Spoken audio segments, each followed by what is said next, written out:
ദാമ്പത്യത്തിൽ 20% ആണ് സെക്സിൻ്റെ നീഡ് എന്ന് പറയെങ്കിലും 80% ദാമ്പത്യത്തെ കൺട്രോൾ ചെയ്യുന്നത് ഈ 20% ആയ ഈ സെക്ഷൽ ലൈഫാണ്. ലൈംഗിക ബന്ധം ഏർപ്പെടുമ്പോൾ സമയം കൂട്ടാൻ ആണുങ്ങൾക്ക് വേണ്ടി ഈ ക്യാപ്സ്യൂൾ എടുക്കൂ എന്നൊക്കെ പറഞ്ഞിട്ടുള്ള പരസ്യങ്ങളടക്കം നമ്മൾ കാണാറുണ്ട്. അപ്പോൾ എന്താണ് ഈ erectile dysfunction? Erectile dysfunction common ആയിട്ടൊരു സെക്ഷൽ ഡിസ്ഫങ്ഷനാണ്. ഈ പറഞ്ഞ രീതിയിൽ പരസ്യം കണ്ട് അതിലൊന്നും സാധാരണ ഇറക്ടൈൽ ഡിസ്ഫങ്ഷൻ മാറാറുമില്ല കേട്ടോ. നമ്മൾ അവരുടെ ആവശ്യം അറിഞ്ഞിട്ട് വേണം മെഡിസിൻ ഉപയോഗിക്കുന്നത്. ഒരു സമയം കിട്ടാനുള്ള മെഡിസിനും ഇറക്ഷൻ്റെ മെഡിസിനും രണ്ടാണ്. സ്ത്രീകളിൽ ഇങ്ങനെ ലൈംഗികപരമായിട്ടുള്ള പ്രശ്നങ്ങൾ എന്തെങ്കിലും ഉണ്ടോ? വാജിനിസ്മിസ് എന്ന് പറയും. അതായത് നമുക്ക് ഇൻ്റർകോഴ്സ് ചെയ്യുന്ന സമയത്ത് അവരുടെ മസിലുകൾ കൺട്രാക്റ്റ് ആവുകയും മസിൽ സ്പാസം സംഭവിക്കുകയും അപ്പോൾ ഇൻസർഷനും പെനിട്രേഷനും പോസിബിൾ അല്ലാതെ പെയിൻ അനുഭവിക്കുന്ന ഒരവസ്ഥ. പിന്നെ ഓർഗാസം എന്നത് അനുഭവിക്കാൻ പറ്റാത്തൊരവസ്ഥ. ഈ സെക്സിൽ ഈ ആണുങ്ങൾക്ക് എന്തുകൊണ്ടാണ് ഈ പെർഫോമൻസ് ആങ്സൈറ്റി വരുന്നത്? പോൺ അഡിക്ഷനൊക്കെ വന്നു കഴിഞ്ഞാൽ പോണും റിയൽ ലൈഫും വ്യത്യാസമുണ്ട്. അപ്പോൾ പോണിലുള്ള ഹീറോ പെർഫോം ചെയ്യുന്നത് അത് കണ്ടിട്ട് അതേപോലെ പെർഫോം ചെയ്യാൻ ഒരു ആഗ്രഹം ഉണ്ടാവും. അപ്പോൾ റിയൽ ലൈഫിൽ അത് പ്രാക്ടിക്കൽ ആവത്തുകൊണ്ട് പിന്നെ അതേപോലെ തന്നെ സ്വന്തം പാർട്ട്ണറുടെ മുമ്പിൽ ഹീറോ ആവാനുള്ളൊരു ഇതും ഉണ്ടാവും. പലരും ഈ ലൈറ്റ് ഓഫ് ചെയ്തിട്ടാണ് ഈ സെക്സ് ചെയ്യുന്ന ഒരു സംഭവം ഇപ്പം നമ്മൾ സിനിമയിലായാലും അങ്ങനെ കണ്ടിട്ടുണ്ട്. അത് ശരിക്കും ഒരു സെക്ഷൽ ഇൻറ്റിമസിക്ക് നല്ലതാണോ ഈ ഡാർക്ക് ആയിട്ട് അല്ലെങ്കിൽ ലൈറ്റ് ഓഫ് ചെയ്തിട്ട് സെക്സ് ചെയ്യുന്നൊക്കെ? എനിക്കിപ്പോൾ ഇങ്ങനെയുള്ള അവസ്ഥയിൽ എനിക്ക് കംഫർട്ടാണ് അല്ലെങ്കിൽ ഡിസ്കംഫർട്ടാണ്, ഇറ്റ്സ് ഓക്കെ. അപ്പോൾ മറ്റേ ആൾ പറയും എനിക്ക് ഇങ്ങനെയാണ് എൻ്റെ ഇതവസ്ഥ, ഓക്കെ. അവർ തമ്മിലൊരു എഗ്രിമെൻറ്റില്ലാത്ത ഇങ്ങനെ ആയാൽ നിനക്ക് എന്താണ് കുഴപ്പം? ഇതുപോലൊരു കമ്മ്യൂണിക്കേഷൻ നടത്തിയിട്ട് രണ്ടുപേരുടെ ഇഷ്ടങ്ങൾ അനുസരിച്ചിട്ട് അതനുസരിച്ച് വേണം ഡാർക്ക് ആയാലും ലൈറ്റ് ആയാലും ഡസൻ മാറ്റർ, ഏതായാലും ഓക്കെയാണ്.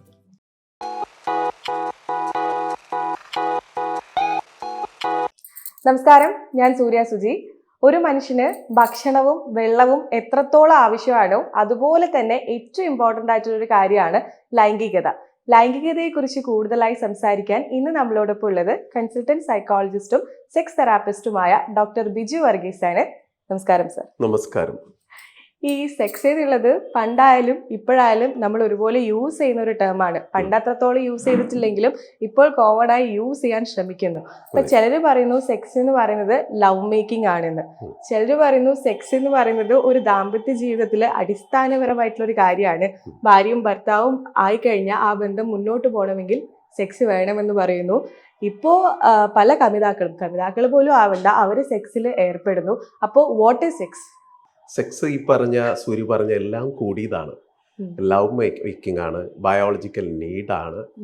ഇതിൻ്റെ എല്ലാത്തിൻ്റെ ഒരു ഈ ദാമ്പത്യത്തിൽ 20% ആണ് സെക്സിൻ്റെ നീഡ് എന്ന് പറയെങ്കിലും 80% ദാമ്പത്യത്തെ കൺട്രോൾ ചെയ്യുന്നത് ഈ 20% ആയ ഈ സെക്ഷൽ ലൈഫാണ്. ഈ സെക്ഷൽ ലൈഫ് കാരണം ഒരു മനുഷ്യൻ്റെ വെള്ളവും ദാഹവും വിശപ്പും ഒക്കെ പോലെ തന്നെ ആവശ്യമുള്ളൊരു സാധനമാണ് ഈ സെക്സ് എന്ന് പറഞ്ഞത്. ഇപ്പോ നമുക്ക് കല്യാണം കഴിഞ്ഞിട്ട് അയാളോട് നമുക്ക് എല്ലാ രീതിയിലുള്ള ഒരു അടുപ്പം ഉണ്ടാവും, വിശ്വാസം ഉണ്ടാവാം, ഒരു മെന്റൽ കണക്ഷൻ ഉണ്ടാവാം. പക്ഷേ സെക്ഷൽ ഇന്റിമസി മാത്രം തോന്നുന്നില്ല. അതെന്തുകൊണ്ടായിരിക്കും? സെക്ഷൽ ഇന്റിമസി തോന്നുന്നില്ല, മറ്റെല്ലാ കാര്യങ്ങളും ഓക്കെ ആണെന്നുണ്ടെങ്കിൽ രണ്ടൂന്ന് ടൈപ്പ് ഉണ്ട് നമ്മൾ റിലേഷൻഷിപ്പ്. ഒന്ന് ലസ്റ്റ് റിലേഷൻഷിപ്പ് എന്നുണ്ട്. ആ റിലേഷൻഷിപ്പിൽ സെക്സ് മാത്രമേ ഉള്ളൂ, ലവ് ഒന്നുമില്ല. അപ്പോൾ ചില റിലേഷൻഷിപ്പിൽ നമ്മൾ ചിലപ്പോൾ ചിലർ ഹസ്ബൻഡ് ആൻഡ് വൈഫ് അവർ നല്ല പോലെ സ്നേഹിക്കുന്നുണ്ടാവും, സെക്സ് അവിടെ കാണണമെന്നുണ്ടാവില്ല. ചിലപ്പോൾ ഈ വ്യക്തികൾ സെക്സിനോടുള്ള ഇൻട്രസ്റ്റ് വേറെ ആരോടെങ്കിലും കൂടെ ആയിരിക്കാം, അല്ലെങ്കിൽ ആ റിലേഷൻഷിപ്പ് വേറെ ആ രീതിയിലുള്ളതായിരിക്കാം. രണ്ടാണ്. ലവ് ഉള്ളിടത്തൊന്നും സെക്സ് ഉണ്ടാവണമെന്ന് യാതൊരു നിർബന്ധവുമില്ല. സെക്സ് എന്ന് പറഞ്ഞാൽ ഒരു ബയോളജിക്കലാണ്. ഞാൻ നേരത്തെ പറഞ്ഞ പോലെ ലവ് എന്ന് പറഞ്ഞാൽ നമ്മുടെ നെസസറി ആണ്. അപ്പോൾ ലവ് അതൊരു ഇൻറ്റിമസി ആയിട്ട് മാറണമെന്നുണ്ടെങ്കിൽ രണ്ടും കൂടി കൂടുന്നതിനെയാണ് നമ്മളൊരു കംപ്ലീറ്റ് സെക്ഷൽ ലൈഫ് എന്ന് പറയുന്നത്. പക്ഷെ പുരുഷനിലും സ്ത്രീയിലും രണ്ടും വേറെ വേറെയാണ് ഈ സെക്ഷൽ തോട്ട്സും ഫാൻറ്റസീസും ഇമോഷൻസും എല്ലാം സംഭവിക്കുന്നത്. ഒരു പുരുഷനെ സംബന്ധിച്ച് ലവ് വേണമെന്ന് യാതൊരു നിർബന്ധമില്ല സെക്സിന് ഇത് കിട്ടാനായിട്ട്. കാരണം അവൻ ഫിസിക്കലാണ്. ഒരു ഫിസിക്കൽ ടച്ചോ ഒരു സ്മെല്ലോ എന്തെങ്കിലും ഒരു സെൻസേഷനോ ഇറ്റ്സ് ഇനഫ് അതിന്. പക്ഷെ സ്ത്രീയെ സംബന്ധിച്ച് അധികം പേർക്കും അവർക്ക് ഫസ്റ്റ് ലവ് വേണം, അതിലൂടെ ശേഷമാണ് സെക്സിലേക്ക് വരുന്നത്. പുരുഷന് നേരെ ഓപ്പോസിറ്റ്. ഇതില്ലെങ്കിലും സെക്ഷൽ ആ ഒരു ഇതിലേക്ക് എത്താൻ സാധിക്കും എന്നുള്ളതാണ് ഇതിൻ്റെ വാസ്തവം. നോർമലി നമ്മൾ പണ്ട് മുതലേ പറയുന്ന കേട്ടിട്ടുള്ള ഒരു കാര്യമാണ് സ്ത്രീകൾ കൂടുതലും മോണോഗാമസ് ആണ് ഒരു 80%. പക്ഷെ പുരുഷന്മാർ വരുമ്പോൾ അവർ കംപ്ലീറ്റ്ലി പോളിഗാമസ് ആണ്. അവർ ഒരു സ്ത്രീയിൽ മാത്രം സംതൃപ്തരാവില്ല പുരുഷൻ എന്ന് പറയുന്നത് കേട്ടിട്ടുണ്ട്. അത് എത്രത്തോളം സത്യമാണ്? സുരീഷ് പറഞ്ഞത് ശരി തന്നെയാണ്. പുരുഷൻ പോളിഗമസ് ആണ്. അതിൻ്റെ അർത്ഥം പല പുരുഷന്മാരിലും ഇങ്ങനെ ഒരു ഡിസയർ മൂഡൊക്കെ വന്നാലും പലരും സൂപ്പർ ഈഗോ എന്ന് പറഞ്ഞ നമ്മുടെ മൈൻഡിൻ്റെ അവസ്ഥയും കൊണ്ട് കൺട്രോൾ ചെയ്ത് പോകുന്നുണ്ടാവും. പക്ഷേ റൈറ്റ് സിറ്റുവേഷൻസ് ആരും അറിയുന്നില്ലാത്ത സിറ്റുവേഷനിൽ വളരെ സേഫായ കണ്ടീഷനിൽ ചിലപ്പോൾ അവൻ പുറത്തെടുത്തെന്ന് വരാം. കാരണം ഒരു സാധനം ഒരേപോലെ അവന് എപ്പോഴും അതേപോലെ ഇഷ്ടം അവന് കണ്ടിന്യൂ ചെയ്ത് ഉണ്ടാവണമെന്നില്ല. ഡിഫറൻ്റ് ആയിട്ടൊരു പൂ കാണുന്ന സമയത്ത് അതിനോടൊരു ആകർഷണം ചിലപ്പോൾ ഈ പുരുഷന്മാർക്ക് കൂടുതലായിട്ടാണ് കണ്ടുകൂടുന്നത്.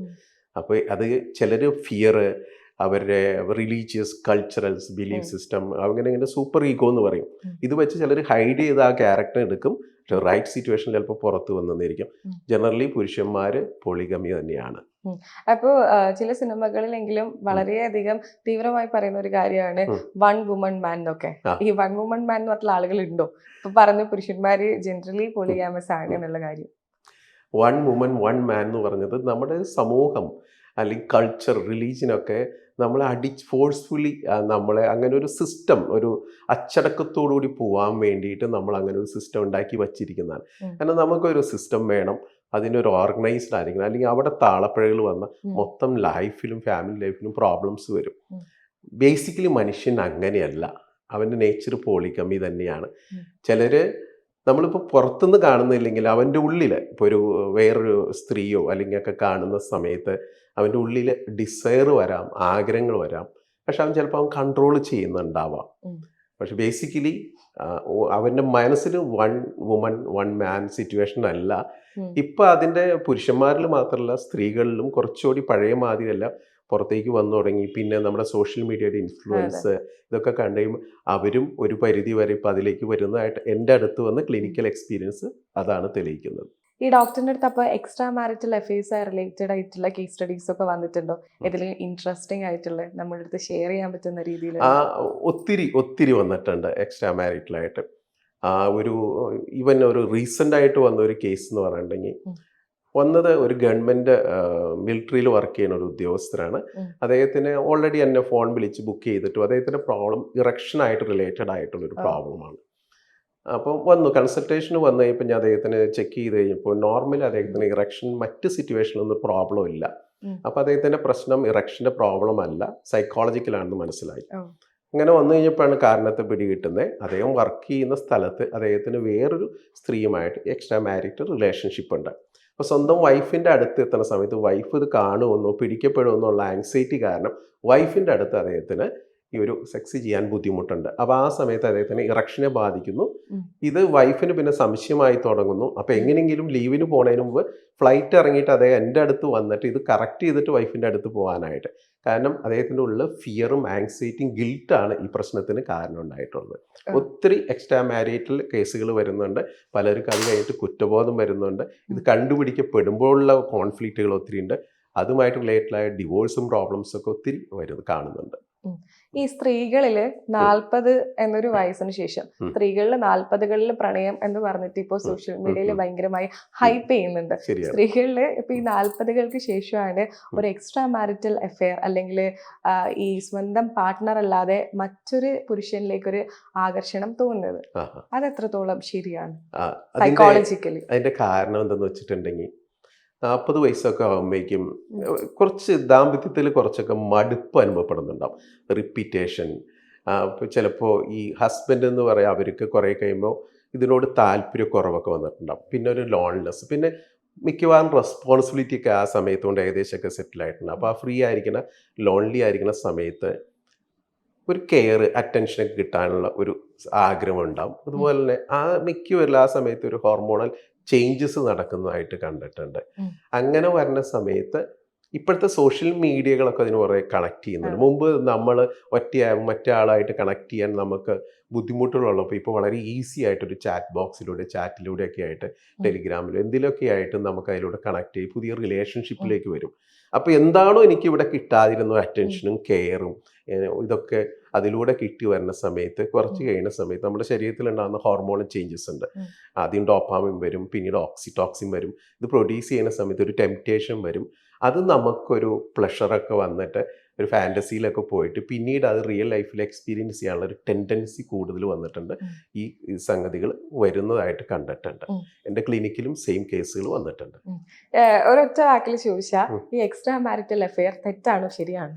ഇത് തെറ്റെന്നും ശരിയെന്നും പറയാൻ ഞാൻ യോഗ്യനല്ല.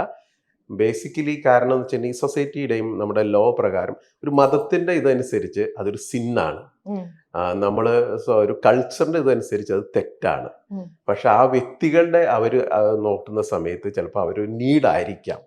അപ്പോൾ നമുക്കതിന് ശരി തെറ്റെന്നുള്ളത് നമുക്ക് പറയാനായിട്ട് സാധിക്കില്ല. ശരിക്കും ശരിയും തെറ്റും ഇല്ലെന്നാണ് എൻ്റെ ഒരു ഒന്നിലും. കാരണം അത് ആപേക്ഷികമാണ്. ഓരോരുത്തരുടെ അവരുടെ കൾച്ചറും ഇതും അനുസരിച്ച്. ഇപ്പോൾ ഇന്ത്യയിൽ ഒരു കൾച്ചർ വെച്ച് നോക്കുമ്പോൾ പല കാര്യങ്ങളും ഭയങ്കര തെറ്റാണ്. പക്ഷെ അമേരിക്കൻ കൾച്ചർ വെച്ച് നോക്കുമ്പോൾ പലതും ഇറ്റ്സ് ഓക്കെ എന്നുള്ളതാണ്. അപ്പോൾ ഇറ്റ്സ് ഡിപ്പെൻസ് ആണ്. ഈ ആണുങ്ങളിൽ കൂടുതലായി കണ്ടുവരുന്ന ഒരു ലൈംഗികമായിട്ടുള്ള പ്രശ്നം എന്ന് പറയുന്നത് ഇറക്ടൈൽ ഡിസ്ഫങ്ഷൻ ആണ്. നമ്മൾ ഈ പരസ്യങ്ങളൊക്കെ കാണാറുണ്ട്.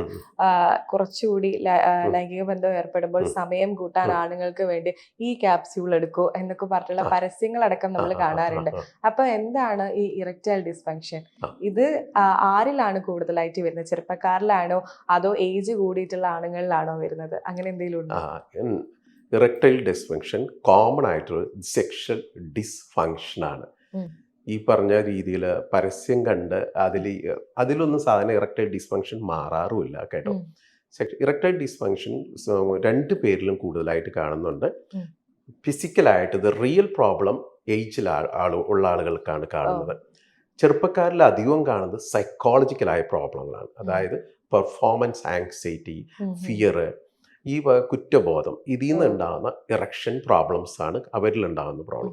മറ്റവരിൽ അങ്ങനെയല്ല. മെഡിക്കൽ കണ്ടീഷൻസ് ഉണ്ടാവും, സർക്കുലേഷൻ്റെ പ്രോബ്ലം ഉണ്ടാവും, ബ്ലഡ് ഫ്ലോയുടെ കുറവുണ്ടാവും, ക്രോണിക് ഡിസീസായ ഡയബറ്റീസ് പോലത്തെ അൺകൺട്രോൾഡ് ആയിട്ടുള്ള ഡയബറ്റീസ് കുറേ നാളായിട്ടുണ്ടാവാം, പ്രോസ്റ്റേറ്റ് ഗ്ലാൻഡിൻ്റെ പ്രോബ്ലം കൊണ്ട് എൻലാർജ്മെൻ്റ് ഉണ്ടാവാം, ചില സർട്ടൺ മെഡിക്കൽ കണ്ടീഷനും അതേപോലെ മെഡിസിൻ്റെ സൈഡ് എഫക്റ്റ് ഇതിന് കാരണമായിട്ടുണ്ടാവും, ഹാർട്ടിൻ്റെ പ്രോബ്ലംസ് ഒക്കെ. കാരണം നമുക്കൊരു സർക്കുലേഷൻ പ്രോബ്ലം വരുമ്പോൾ ഒരു സ്ഥലത്ത് മാത്രമല്ല ബോഡിയിൽ ഫുൾ സർക്കുലേഷൻ പ്രോബ്ലം ഉണ്ടാകുന്നതായി കണ്ടിട്ടുണ്ട്. അപ്പോൾ ഈ ചെറുപ്പക്കാരിലും പ്രായമുള്ളവരിലും കാണുന്നതിൻ്റെ റൂട്ട് കോസ് ഡിഫറെൻ്റ് ആയിരിക്കും. പ്രായമുള്ളവരിൽ കാണുന്ന കോസ് ആയിരിക്കില്ല ചെറുപ്പക്കാരിൽ കാണുന്നത്. ചിലർക്ക് കോംബോ രണ്ടും ഉണ്ടാവും. ആങ്സൈറ്റിയും റിലേറ്റഡ് സൈക്കോളജിക്കലും ഉണ്ടാവും, ഫിസിക്കലും ഉണ്ടാവും. സ്ത്രീകളിൽ ഇങ്ങനെ ലൈംഗികപരമായിട്ടുള്ള പ്രശ്നങ്ങൾ എന്തെങ്കിലും ഉണ്ടോ? സ്ത്രീകളിൽ ഒത്തിരി ഉണ്ട് ലൈംഗികമായിട്ട്. പുരുഷന്മാരിലുള്ള പോലെ തന്നെ സ്ത്രീകളിലും പ്രശ്നങ്ങളുണ്ട്. പൊതുവേ സ്ത്രീകളിൽ കാണുന്ന പ്രശ്നം എന്ന് വെച്ചിട്ടുണ്ടെങ്കിൽ നമ്മളൊരു ലൈംഗികത ഇതിൻ്റെ ഒരു സർക്കിൾ എന്ന് പറഞ്ഞിട്ടുണ്ടെങ്കിൽ ഫസ്റ്റ് 3 സ്റ്റേജുകളിലൂടെ കടന്നു പോകുന്നത്. ഒന്ന് നമ്മുടെ ഡിസയർ എന്ന് പറഞ്ഞാൽ അവിടെ ഉണ്ടാവുന്ന പ്രോബ്ലംസാണ് ഫസ്റ്റ് പരിഹരിക്കുന്നത്. പിന്നെ ഉണ്ടാകുന്നതാണ് അറൗസൽ എന്ന് പറഞ്ഞിട്ടുണ്ട്. കാരണം ആ ഒരു പ്ലഷർ ഈ അറൗസൽ കിട്ടുന്നുണ്ട്. ലാസ്റ്റാണ് ഓർഗാസം.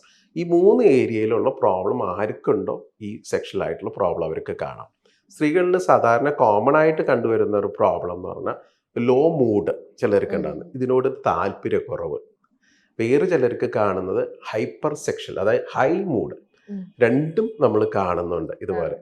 രണ്ടാമത് കാണുന്നൊരു പ്രശ്നമാണ്, പിന്നീട് കോമൺ ആയിട്ട് വരുന്ന ഒരു പ്രശ്നങ്ങളാണ് വാജിനിസ്മിസ് എന്ന് പറയുക. അതായത് നമുക്ക് ഇൻ്റർകോഴ്സ് ചെയ്യുന്ന സമയത്ത് അവരുടെ മസിലുകൾ കൺട്രാക്റ്റ് ആവുകയും മസിൽ സ്പാസം സംഭവിക്കുകയും അപ്പോൾ ഇൻസർഷനും പെനിട്രേഷനും പോസിബിൾ അല്ലാതെ പെയിൻ അനുഭവിക്കുന്ന ഒരവസ്ഥ. ഇതും കോമൺ ആയിട്ട് കാണുന്നുണ്ട്. പിന്നെ ഓർഗാസം എന്നത് അനുഭവിക്കാൻ പറ്റാത്തൊരവസ്ഥ, പിന്നെ എറൗസൽ കിട്ടാത്ത അവസ്ഥ, ഇതെല്ലാം സ്ത്രീകളിൽ കാണുന്ന സെക്ഷൽ പ്രോബ്ലംസ് ആണ്. ഇതിൻ്റെ പുറകിലൊക്കെ ഉള്ള കാരണം എന്ന് പറഞ്ഞിട്ടുണ്ടെങ്കിൽ കോമൺ ആയിട്ട് വരുന്നത് ഫിയർ, ആങ്സൈറ്റി, സെക്ഷൽ ട്രോമാസ്, മുമ്പ് ഉണ്ടായിട്ടുള്ള സെക്ഷൽ എക്സ്പീരിയൻസ്, ഇങ്ങനെ പല കാര്യങ്ങളുണ്ട്. മെനി ഫിയേഴ്സ് ഉണ്ട്. അത് നേക്കഡ് ആവാൻ ഫിയർ ഉള്ളവരുണ്ട്, ഹസ്ബൻഡ് മുമ്പിൽ നേക്കഡ് ആവാൻ ഫിയർ ഉള്ളവരുണ്ട്, കിസ്സിന് ഫിയർ ഉള്ളവരുണ്ട്, ഓർഗാസം അനുഭവിക്കാൻ ഫിയർ ഉള്ളവരുണ്ട്, ഇതിനെ കുറ്റബോധമായിട്ട് കണക്കൂട്ടുന്നവരുണ്ട്, ബോഡിയെ ടച്ച് ചെയ്യുന്നതിന് ഫിയർ ഉള്ളവരുണ്ട്. ഇങ്ങനെ പല കാരണങ്ങളുണ്ട്. അവരുടെ പാസ്റ്റ് ലൈഫിലുള്ള എക്സ്പീരിയൻസുകളാണ് ഇതിലേക്ക് എത്തുന്നത്. ഇതെല്ലാം ഫീമെയിൽ സെക്ഷൽ പ്രോബ്ലംസ് ആണ്. ഈ ഡോക്ടർ പറഞ്ഞ ഫിയറിൽ പലരും ഈ ലൈറ്റ് ഓഫ് ചെയ്തിട്ടാണ് ഈ സെക്സ് ചെയ്യുന്ന ഒരു സംഭവം ഇപ്പൊ നമ്മൾ സിനിമയിലായാലും അങ്ങനെ കണ്ടിട്ടുണ്ട്. അത് ശരിക്കും ഒരു സെക്ഷൽ ഇന്റിമസിക്ക് നല്ലതാണോ, ഈ ഡാർക്ക് ആയിട്ട് അല്ലെങ്കിൽ ലൈറ്റ് ഓഫ് ചെയ്തിട്ട് സെക്സ് ചെയ്യുന്നൊക്കെ? Sexual intimacy depends. മിക്ക സ്ത്രീകളിലും ചിലർക്ക് കംഫർട്ട് ആവുന്നത് ചിലപ്പോൾ ലൈറ്റ് ഓഫ് ചെയ്തിട്ടായിരിക്കാം. എല്ലാവർക്കും അങ്ങനെ ആവണം നിർബന്ധം തോന്നില്ല. ചിലർക്ക് ഇറ്റ്സ് ഓക്കെ ലൈറ്റിലും ചെയ്യാം.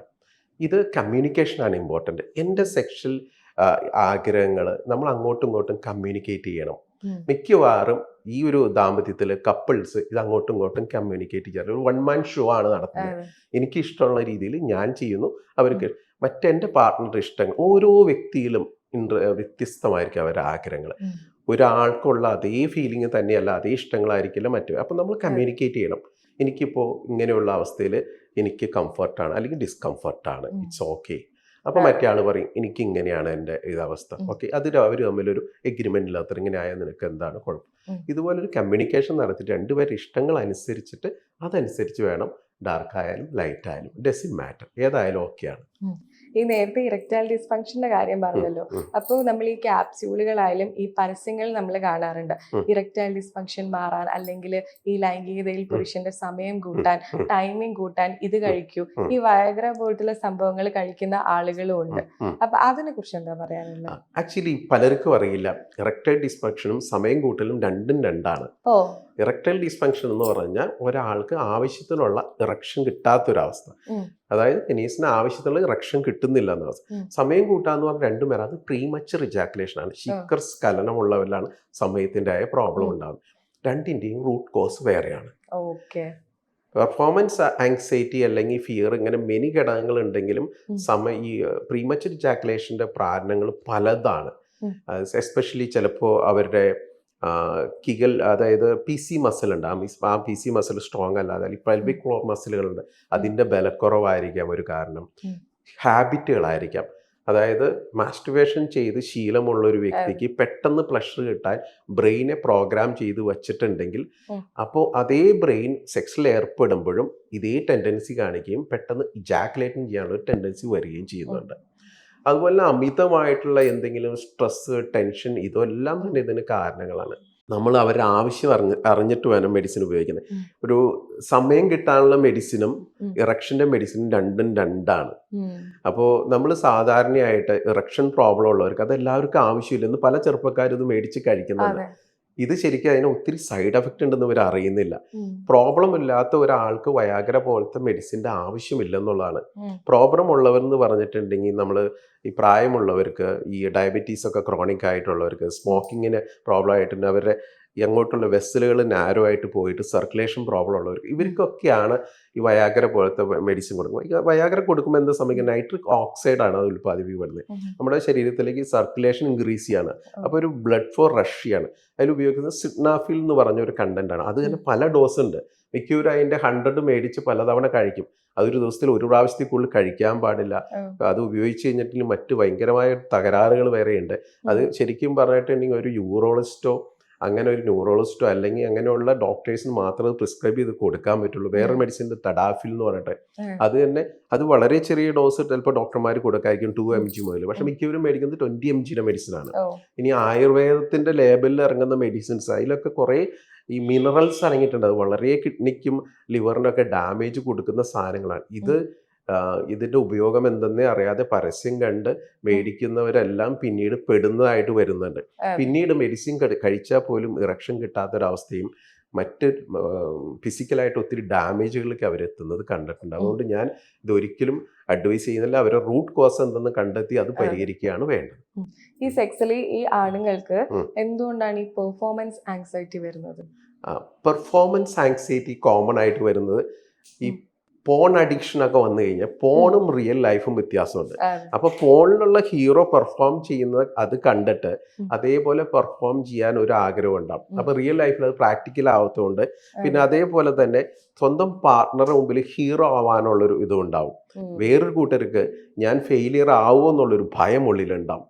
ഇതെല്ലാം കൂടി പിന്നെ ജനറൽ ആങ്സൈറ്റി ഉള്ളവരുണ്ട്. പിന്നെ ഇത് അവരുടെ പാസ്റ്റ് എക്സ്പീരിയൻസ് ഉള്ള ആണുങ്ങളിലും ഉണ്ടാവും, ട്രോമയൊക്കെ ഉണ്ടാവും. ഇതുള്ള അനുഭവങ്ങളും കൂട്ടുകാരിൽ നിന്ന് കിട്ടിയിട്ടുള്ള തെറ്റായ ഇൻഫർമേഷൻസ്, അതേപോലെ എനിക്ക് ആവാൻ പറ്റുമോ, ഇതെല്ലാം കൂടി അവരിലേക്ക് ആങ്സൈറ്റി ഉണ്ടാവും. ഈ സ്ട്രെസ് വരുന്ന സമയത്ത് എന്താവും, ബ്രെയിൻ ഇവിടുന്ന് കട്ട് ചെയ്യും. കാരണം സ്ട്രെസ് ഹോർമോൺ ആയി കഴിഞ്ഞിട്ടുണ്ടെങ്കിൽ, ഓവറായി കഴിഞ്ഞാൽ നമുക്ക് ഈ റിലാക്സ്ഡ് സെക്സിലേക്ക് പറ്റില്ല. സെക്സ് എപ്പോഴും റിലാക്സ് ആയിട്ട് ചെയ്യേണ്ട ഒരു കാര്യമാണ്. സ്ട്രെസ്സിലിരിക്കുന്ന സമയത്ത് ഇറക്ഷൻ വരും, നടക്കൂല. രണ്ടാമത് ടൈമിങ്ങും കിട്ടൂല, കറക്റ്റായിട്ട് അത് ചെയ്യാനും പറ്റൂല. അപ്പം ഇതാണ് അതിൻ്റെ കാരണം. അപ്പം ഈ സ്ട്രെസ്സും സെക്സും കണക്റ്റഡ് ആണ്. സ്ട്രെസ്സും സെക്സും വളരെ കണക്റ്റഡ് ആണ്. സ്ട്രെസ് ഇതിനെ വളരെയേറെ ബാധിക്കുന്നുണ്ട്. നിങ്ങൾ ഒരു ഹൈ സ്ട്രെസ് ഉള്ളൊരു പേഴ്സൺ ആണെങ്കിൽ നിങ്ങൾക്ക് സെക്ഷൽ ലൈഫിൽ വളരെ പുവർ പെർഫോമൻസ് ആയിരിക്കും. റിലാക്സ്ഡ് ആയ സിറ്റുവേഷനിൽ മാത്രമാണ് ദ ബെസ്റ്റ് സെക്സ് ചെയ്യാൻ പറ്റുള്ളൂ. അതുമാത്രമല്ല ടൈമിങ്ങും ഈ ഇറക്ഷനും എല്ലാ പ്രോബ്ലംസും നമുക്ക് പരിഹരിക്കാവുന്നത് റിലാക്സ് സിറ്റുവേഷനിലാണ്. അതുകൊണ്ട് സ്ട്രെസ്സാണ് റൂട്ട് കോസ് പലരുടെയും പ്രോബ്ലത്തിൻ്റെ. ആ സ്ട്രെസ്സിനെ പരിഹരിക്കുകയാണ് വേണ്ടത് ആദ്യം.